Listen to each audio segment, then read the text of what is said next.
So, I said you want, well, because we could see, they should see this, the fact that there's, where the electricity is out. So from my vantage point, the electricity is out in the exit lights that should be lit 24 hours a day. Their camera's probably working. Come over here. You want to see it from my shoulder, from where I am? Mm-hmm. So maybe you can, well, wait, let's, I want to stay on this because here's the thing.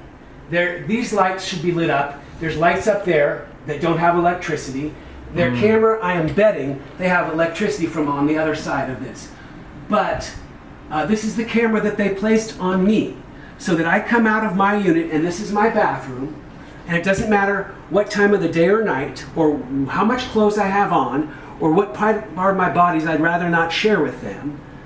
This is on camera. It's being in a little bit of a fishbowl. Of course, I have covered over the cameras many times for various reasons, including taking averse possession of this room, 511, where they've locked, once they realized I had access because they bought cheap locks that I got on Amazon and I found the keys, I took averse possession of room 511 and room 514 and a couple others that they've gained possession, but now I don't even have access to my stuff. But look, here's the deal.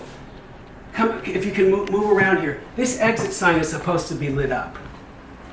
Okay, and those emergency lights that don't work. And these exit signs are supposed to be lit up that don't work. And there's, I have a lamp here that used to work because these cords used to go so I could have electricity in the bathroom that has no receptacle. So this is my one and only bathroom where I have to do everything. Actually, I'm going to go behind there. So, and you can point in here, but I had better lights before, so I can't sit on a normal height toilet seat, so I need this commode. And all my personal hygiene, including things that have to do with infectious disease, happen here in the same sink where my home care aide, if I have one that does dishes, she's good at it today, Catherine, precious Catherine, and there's my dish drain in the shower, which is storage, because I can't be in a shower with glass doors. I'm a fall risk. I was never going to take a shower in here. They didn't even say, Eric, you want to use that bathroom. I just took this bathroom over. And it's not averse, but so that's where I wash here. And so every bit of everything that has to do with food or hygiene or any kind of mess that needs water has to come here, which means every little task is got 5 or 10 more. And this, so this was a restroom for the illegal hotel, for the people that lived in the guests from around the world that stayed in rooms that didn't have a bath. Most of these rooms have shared baths. Some of them had private baths. So this at one time was a bathroom for the tourists. And that's why it has beautiful remodeled tile, and it was very nice at one point. And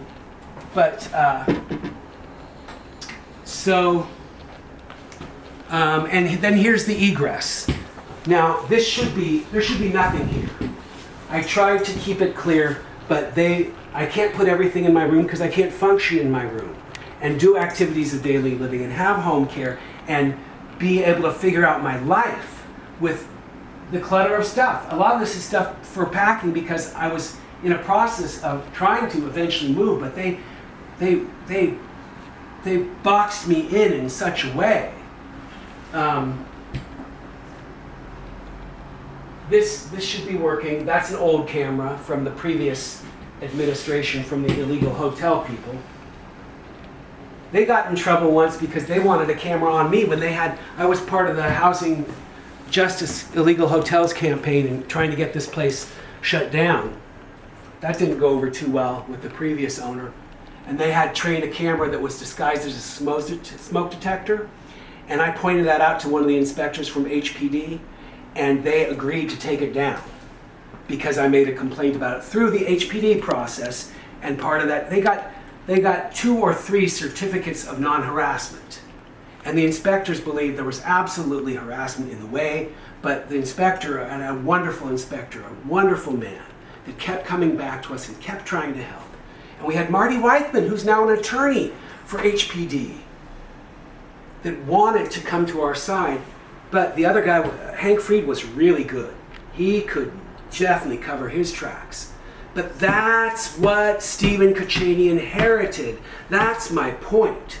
He inherited things that he could have done better with for the few remaining tenants, and certainly me. And I don't think he really understands what happened. That the people that worked under him did not treat me the way he led me to believe. And they didn't care. And I had a hard time believing that he could really care himself.